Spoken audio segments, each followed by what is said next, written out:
Hello buddy, hi, my name is Kumar और मैं हूं कुमारोलॉजी से। और इस वीडियो में आपकी एक संकट दूर करेंगे। ओल्ड टैक्स रेजीम या न्यू टैक्स रेजीम, चुने क्या? और चुने तो चुने कैसे? टाइमलाइन तो बीत गया। तो आपके पास अभी भी ऑप्शन है, आप अपनी कंपनी से रिक्वेस्ट कर सकते हैं और अगर वो ऑप्शन दे तो बढ़िया, नहीं तो आप आईटीआर का इंतजार कर सकते हैं।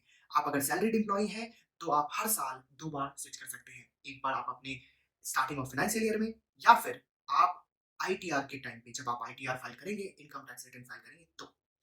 बट बिजनेसमैन के लिए सिर्फ ये अपॉर्चुनिटी लाइफ टाइम में एक बार आती है, और ये सिर्फ और सिर्फ एक बार वो चेंज कर सकते हैं। अगर आपने चुना नहीं है तो क्या होगा? अगर आपने नहीं चुना है तो by default new tax regime select कर लिया जाएगा और कंपनी उसके हिसाब से टैक्स बना के वो काटेगी। कमिंग टू, तो आइए बात करते हैं ओल्ड टैक्स रेजीम और न्यू टैक्स रेजीम के टैक्स स्लैब्स के बारे में और टैक्स कैसे कैलकुलेट होते हैं। ओल्ड टैक्स रेजीम में आपका जो स्लैब्स है वो है 0 से लेकर 2.5 के लिए 0% टैक्स, 0 रुपीज। 2.5 से लेकर 5 लाख के लिए आपको 5% टैक्स, जो कि है 12,500। उसके बाद 5 से लेकर आपको 10 लाख के लिए है 10% टैक्स, नहीं गलत, 20% टैक्स, जो कि है 1 लाख रुपए। और 10 एंड एबव 10 लाख से ऊपर के लिए है आपको 30% टैक्स। यार कंफ्यूजन है, मेरी सैलरी तो 10 लाख रुपए है, क्या मैं 20% में हूँ या 10% में हूँ या 30% में हूँ? मेरी सैलरी 15 लाख है, या 30% तो होता है, दिख रहा है इस लाख के हिसाब से। नहीं, ये कैलकुलेशन होता है डिस्टेंस फार्मूला के लिए, जो कि आगे हम बात करेंगे। उससे पहले हम समझ लेते हैं न्यू टैक्स रेजिम स्लैब्स के बारे में।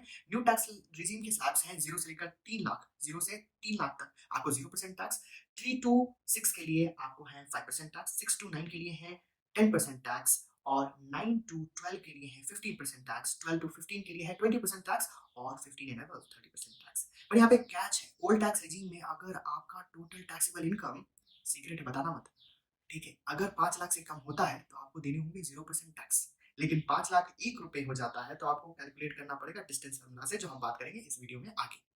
सिमिलरली आपको एक्स्ट्रा एग्जेम्पशन मिलता है न्यू टैक्स रेजिम में अप टू 7 लाख। आपका टैक्सेबल इनकम अगर 7 लाख हो जाता है या 7 लाख से कम है तो 0 रुपीज टैक्स पे करने पड़ेंगे। अगर 7 लाख 1 रुपए हो जाता है तो आपको पे करना पड़ेगा पूरा, ठीक है। और सरकार देती है 50,000 ऊपर से स्टैंडर्ड डिडक्शन, ठीक है। तो चलिए चलिए अब समझते हैं हम लोग डिस्टेंस फार्मूला से ओल्ड टैक्स रेजिम और न्यू टैक्स रेजिम। तो जितने लाख रुपए के बारे में हम बात कर रहे थे हर स्लैब में, उसको कन्वर्ट कर दो तुम किलोमीटर में। जैसे कि एग्जांपल है, 0 माइल पे हम करें, जहां से डिस्टेंस हम कैलकुलेट करते हैं, वहां से एमजी रोड का डिस्टेंस है 2.5 किलोमीटर। तो इस 2.5 किलोमीटर के लिए गवर्नमेंट बोलती है कि हम 0 रुपीज टैक्स चार्ज करेंगे। अब एमजी रोड से सुभाष चंद्र बोस मार्ग के लिए जो डिस्टेंस है एमजी रोड से सुभाष चंद्र मार्ग का, वो है 2.5 किलोमीटर। तो इसके लिए 5% चार्ज करेंगे, जो हो जाता है 12,500। 0 माइल से कितना डिस्टेंस हो गया? 5 किलोमीटर। और आगे सुभाष चंद्र मार्ग से अगर हम ट्रैवल कर रहे हैं आपका एयरपोर्ट, तो उसका डिस्टेंस है सुभाष चंद्र मार्ग से एयरपोर्ट 5 किलोमीटर। तो इस 5 किलोमीटर के लिए गवर्नमेंट बोलती है कि मैं टिकट चार्ज करूंगा 1 लाख रुपए। तो आप 1 लाख रुपए वहां पे टैक्स बन गया। तो इसी तरह से आप किलोमीटर को अब कन्वर्ट कर दो number of, like, amount of income से। तो इसको समझने के लिए इजीली, ओल्ड टैक्स रेजिम के एग्जांपल में, अगर हमारी सैलरी से इनकम 7 लाख है तो कितना टैक्स बनेगा? तो 7 लाख को कन्वर्ट कर दो तुम किलोमीटर में, तो 7 किलोमीटर तुम्हें ट्रैवल करना है, 7 किलोमीटर। तो 7 किलोमीटर पहले 0 से लेकर 2.5 किलोमीटर, 0 माइल से लेकर एमजी रोड के लिए गवर्नमेंट चार्ज करती है 0 रुपीज टिकट चार्ज। तो 0 हो गया, बच कितना गया आपका 7 किलोमीटर में? तो 7 किलोमीटर में 2.5 किलोमीटर माइनस कर देंगे तो हो जाएगा 5 4.4 4.5 किलोमीटर। तो वो 4.5 किलोमीटर के लिए अब हमें देखना है कि कितना लगेगा। तो हमने बात किया एमजी रोड से आपका सुभाष चंद्र मार्ग जो है 2.5 किलोमीटर है, तो उसके लिए गवर्नमेंट ने बोला मुझे 12,500 टिकट चार्ज कटेगा।